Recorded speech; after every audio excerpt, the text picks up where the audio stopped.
Good morning friends, कैसे हैं आप सब लोग। आशा करती हूँ कि सब बहुत ही अच्छे होंगे और मेरे साथ अच्छी अच्छी जगहों का आनंद ले रहे होंगे।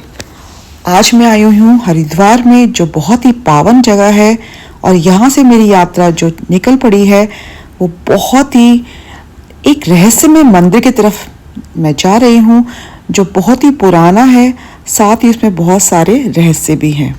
वो रहस्य क्या हो?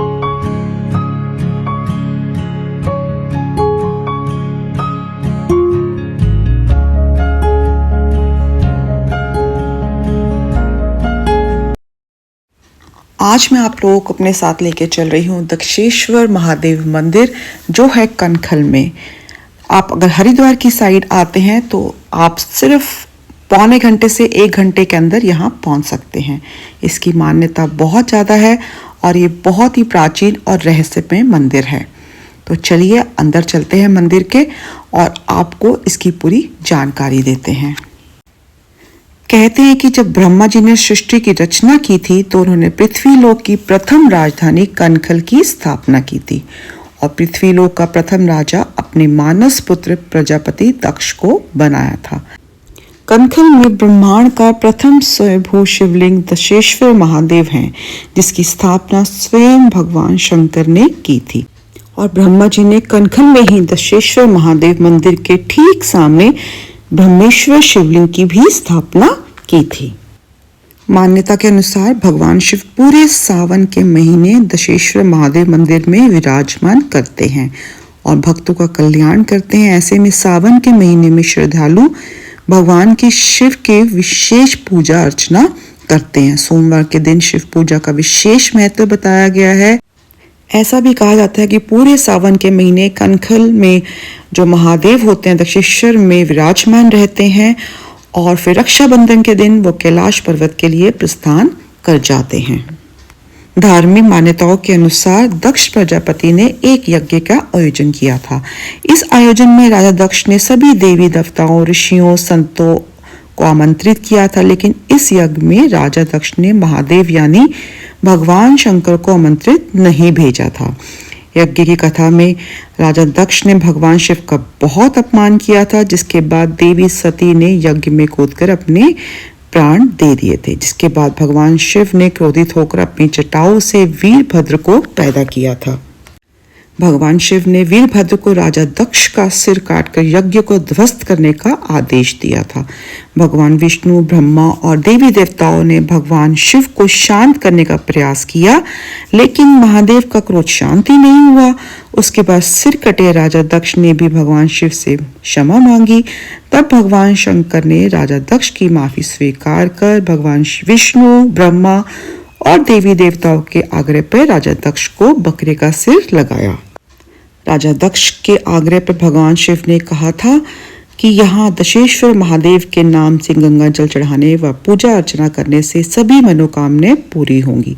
वो सावन के पूरे माह कनखल दशेश्वर महादेव मंदिर में ही प्रांगण में बना ये पेड़ कई वर्षों पुराना है। आप इनकी जटाओं से ही देख सकते हैं कि पेड़ों की उम्र इस टाइम क्या होगी। कहते हैं कि इसकी पूजा अर्चना करने से आपके मन की जो इच्छाएं होती हैं, जो आपने वर मांगे होते हैं, वो पूरे होते हैं।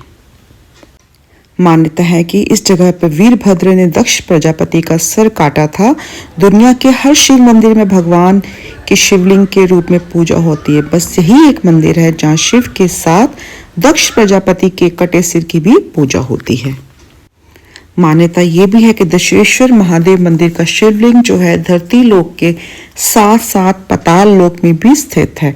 विश्व में दशेश्वर महादेव शिवलिंग एकमात्र ऐसा शिवलिंग है जो आकाशमुखी नहीं बल्कि पातालमुखी है। अगर आप हरिद्वार की साइड आए हैं या ऋषिकेश की साइड आए हैं तो इस मंदिर को बिल्कुल भी मिस मत कीजिएगा।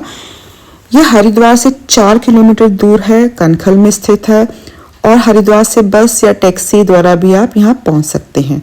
दक्ष महादेव मंदिर तक पहुँचने के लिए निकटतम जो रेलवे स्टेशन होगा वो हरिद्वार रेलवे स्टेशन है, जो लगभग 3 किलोमीटर ही दूर है। ये पंडित जी बताएंगे। पंडित जी यही सती हुई है, यहाँ सती हुई है माता। कहा जाता है ये स्थान भगवान शिवा की पत्नी रानी माता सती के पिता राजा दक्ष प्रजापति का स्थान है।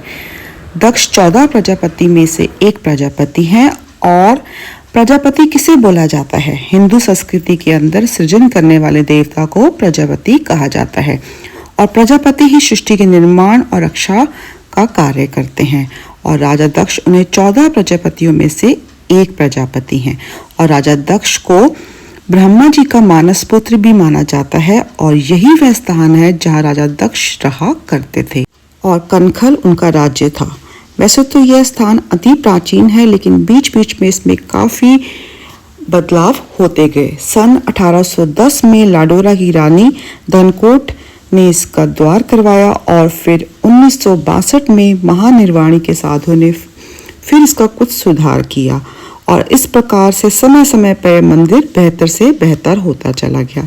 आज भारत का सबसे जो प्राचीनतम और ऐतिहासिक स्थान है, धार्मिक स्थान है, उनमें से ये एक विशेष जगह रखता है। इस मंदिर की एक बहुत अच्छी विशेषता ये भी है कि जैसे ही आप प्रांगण से निकलते हैं बाहर की तरफ तो गंगा नदी बहते हुए आपको दिखती है और वो नज़ारा बहुत ही खूबसूरत होता है। चलिए मैं आपको उसी तरफ लेकर चलती हूँ। एक कथा के अनुसार इस मंदिर का निर्माण रानी धनकौर ने 1810 में करवाया था, जिसके बाद 1962 में इसका पुनर्निर्माण किया गया। इस मंदिर में भगवान विष्णु के पांव के निशान भी बने हुए हैं। वहीं दक्ष महादेव मंदिर के निकट गंगा नदी तो बहती ही है, तो उस पावन गंगा नदी के दर्शन कराने के लिए मैं आपको लेके चल रही हूँ, जहाँ पे जाके आपको ऐसा महसूस होता है, ऐसा एहसास होता है कि सच में आप किसी रहस्यमय जगह पर आए हैं और वहाँ पे आपको अपने मन को, अपने सारे ध्यान को वहीं पर छोड़कर पावन जगह पर थोड़ी देर के लिए रुक कर एहसास लेना चाहिए इस पावन जगह का।